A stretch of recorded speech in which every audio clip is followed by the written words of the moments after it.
This is the Lone Creator YouTube. We hope this video helps.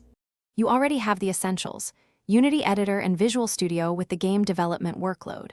First, open your Unity project and set Visual Studio as the external script editor in Preferences so files launch correctly.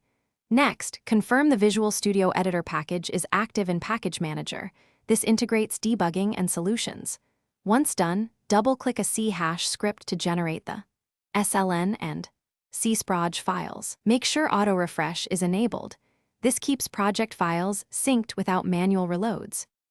You now move into the middle of your workflow, authoring and debugging. Open the generated solution in Visual Studio, locate your mono behavior scripts in Solution Explorer, and set meaningful breakpoints.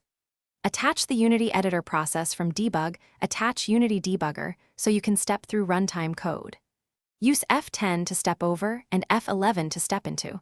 Watch variable values in the locals and watch windows. Also rely on IntelliSense and Quick Actions to add missing using statements and fix compiler issues quickly. You're finishing, test and build with confidence. Enter play mode in Unity while attached to Visual Studio to exercise code paths and validate behaviors. Rebuild the solution after significant script edits.